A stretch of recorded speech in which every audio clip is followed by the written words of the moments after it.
सरकारमधला पक्ष आणि मुख्य विरोधी पक्ष ह्या आंदोलनाकडे का दुर्लक्ष करतात? कशाची भीती वाटते त्यांना?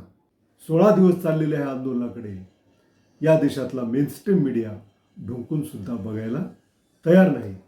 म्हणजे भारतातील ज्येष्ठ आणि श्रेष्ठ असे शिक्षणतज्ञ, पर्यावरणतज्ञ तथा शास्त्रज्ञ 16 दिवस झालं जंतर मंतरवर उपाशी बसलेलं आहे आणि सरकार त्याच्याकडे ढोकूनही बघायला तयार नाही. याचा अर्थ या देशातली लोकशाही, या देशाचं सरकार चालवणारे राज्यकर्ते यांच्यामधली संवेदना संपलेली का काय, अशा प्रकारचा प्रश्न निर्माण करणारे आहेत. कशासाठी चाललंय हे उपोषण? एक शास्त्रज्ञ जो की 13व्या दिवसापर्यंत तो थोडंसं काही 3-4 मिनिट बोलत होता, परंतु आता त्यांच्या हालचाली थंडावलेल्या आहेत, बोलणं बंद झालेलं आहे. परंतु त्यांचं काय म्हणणं आहे त्याच्याकडे जर सरकार विचारपूस करत नसेल तर या देशामध्ये लोकशाही सरकार आहे असं म्हणता येत नाही.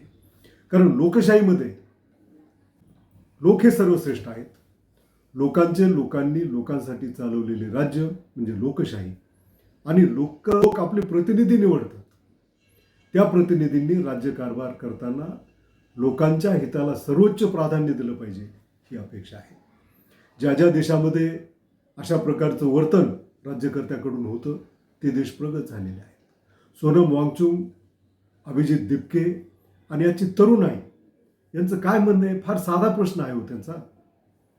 नीटच्या परीक्षेमध्ये जी काही पेपरफुटी झाली, जो घोटाळा झाला, त्याची जबाबदारी निश्चित करा असं म्हणतात. हे 25-30 लाख विद्यार्थी त्यांना जो मनस्ताप झाला, त्याच्यामधून 15-16 विद्यार्थ्यांनी आपले जीव गमावले, आत्महत्या केल्या, ह्याच्याबद्दल तुम्ही काही विचार करणार आहात का नाही? सरकारला ते विचार म्हणतायत की ह्याची जबाबदारी निश्चित करा आणि ती जबाबदारी अर्थातच कोणावर येईल? शिक्षण मंत्र्यावर येईल. म्हणून नीट परीक्षा पेपरफुटीची नैतिक जिम्मेदारी स्वीकारून धर्मेंद्र प्रधान यांनी राजीनामा द्यावा ही साधी मागणी त्यांची आहे. त्यासाठी अभिजित दिपके हा महाराष्ट्रातील छत्रपती संभाजीनगरचा अमेरिकेत शिकणारा विद्यार्थी, तो तिथली गलेलट्ट पगाराची मिळू शकणारी नोकरी सोडून या ठिकाणी आलेला आहे. त्यांनी जागृती करण्याचा प्रयत्न केला.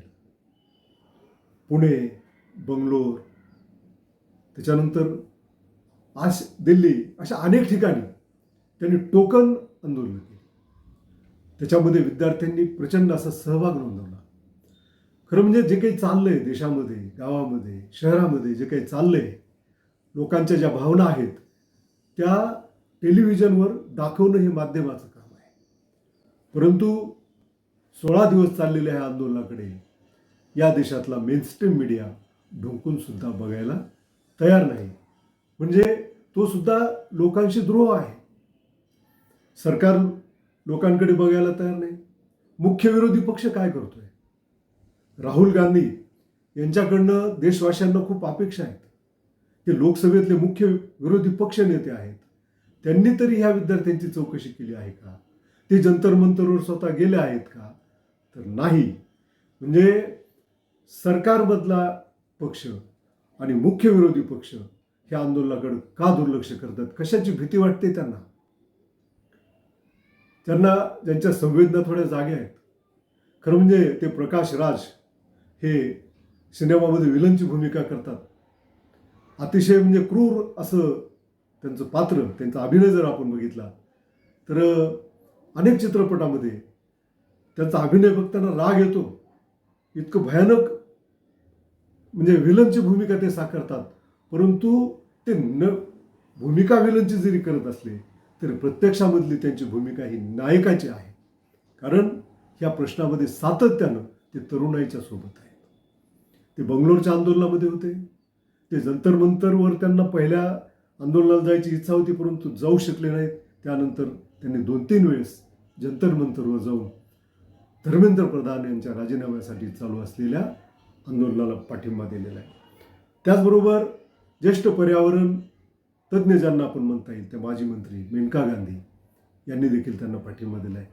उद्धव ठाकरेंच्या उद्धव ठाकरे महाराष्ट्राचे माजी मुख्यमंत्री आणि खऱ्या शिवसेनेचे नेते यांनी देखील सोनम वांगचुक यांच्या उपोषणाला पाठिंबा दिला आहे आणि त्यांनी 20 जुलैला जो पार्लमेंट मार्चची घोषणा केलेली आहे या विद्यार्थ्यांनी, त्यामध्ये आपण सहभागी व्हावं अशा प्रकारचं आवाहन केलं आहे.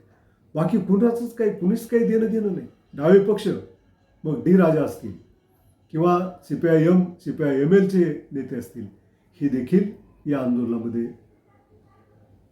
त्यांनी जाऊन या तरुणांच्या आंदोलनाला पाठिंबा दिलेला आहे. महाराष्ट्रामध्ये अनेक शहरामध्ये काल विद्यार्थ्यांनी एक आंदोलन केलं. ही जी पेपरफुटी झालेली आहे त्यातून मार्ग काढण्यासाठी महाराष्ट्राचे मुख्यमंत्री देवेंद्र फडणवीस यांनी महाराष्ट्र लोकसेवा आयोगाची परीक्षा ही ऑनलाईन घ्यायची घोषणा केली.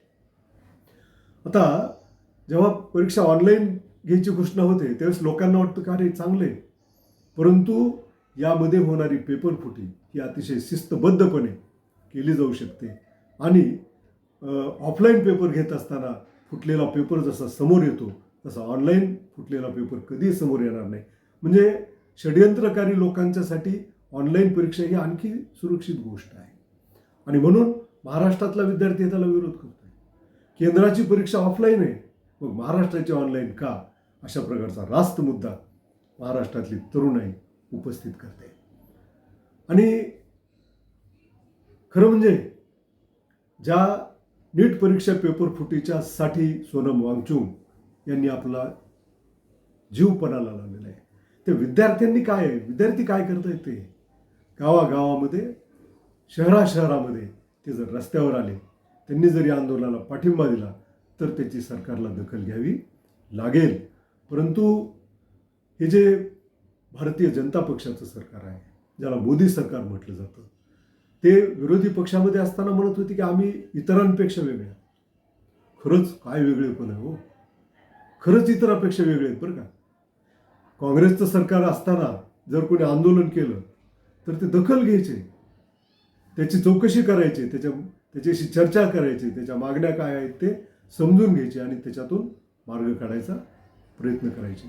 मग ते आंदोलन असेल किंवा आणखी कुणाचंही, अगदी जिल्हा पातळीवर साधं आंदोलन जरी कुणी केलं, साध्या कार्यकर्त्यांनी जरी आंदोलन केलं तरी काँग्रेसवाले राज्यकर्ते म्हणून त्या ठिकाणी त्याची दखल घ्यायचे. हा तो लोकशाहीचा पॅटर्न झाला. हा एक वेगळाच पॅटर्न आहे भारतीय जनता पक्षाचा. गेल्या 2-3 वर्षापूर्वी शेतकरी दिल्लीच्या भोवती गराडा घालून बसले होते. शेकडो शेतकरी मेले ते 3 काळे कायदे रद्द करा या मागणीसाठी. परंतु हे इतरांपेक्षा वेगळं असलेलं सरकार तिकडं काही गेलं नाही. उलट त्यांनी काय केलं, शेतकरी दिल्लीकडे येऊ नयेत म्हणून रस्त्यावर खेळ ठोकले. म्हणजे खरंच काय वेगळेपण आहे, कौतुक करावं असं आपला ऊर भरून यावा सगळ्या भारतीयांचा, अशा प्रकारचं वेगळेपण यांनी दाखवलेलं आहे.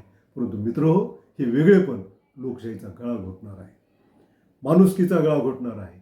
म्हणून नीटमधले विद्यार्थी असतील किंवा युवक असतील, यांनी आता जागं झालं पाहिजे आणि 20 जुलैला जो पार्लमेंट मार्च आहे तो ऐतिहासिक झाला पाहिजे. तुम्ही जर आता गप्प बसलात तर ही लोकशाही संपेल आणि 1857-1600 मध्ये आलेले इंग्रज, ब्रिटिश ईस्ट इंडिया कंपनीच्या रूपाने आलेले इंग्रज यामध्ये राज्यकर्ते बनले. त्याचं कारण इथले लोक काही बोललेच नाही. 1857ला जो प्रयत्न केला तो त्यांनी दडपून टाकला. तसं 1947 पर्यंत त्यांची आपल्याला वाट पाहावी लागली, आंदोलन करावे लागले. अनेक लोकांनी घरावर तुळशीपत्र ठेवले, हसत फासावर गेले. फार मोठं आंदोलन जे स्वातंत्र्य लढा झाला, त्यामुळे 150 वर्षांनंतर इंग्रज गेले आणि त्यातून मिळालेलं स्वातंत्र्य आपण गमावून बसू. ते जर बसायचं नसेल तर आपल्याला ज्या माध्यमातून शक्य आहे, जिल्हा पातळीवर, तालुका पातळीवर, दिल्लीला ज्यांना जाणं शक्य आहे जंतर मंतरवर, त्यांनी गेलं पाहिजे आणि 20 जुलैचा पार्लमेंटचा मार्च हा यशस्वी केला पाहिजे. एका ज्येष्ठ शास्त्रज्ञानं आपला प्राणपणाला लावलेला आहे. त्याच्यामागे आपली ताकद उभी करणं हे आपलं सगळ्यांचं कर्तव्य आहे. ते आपण कराल अशा प्रकारची अपेक्षा व्यक्त करतो. थांबतो. नमस्कार.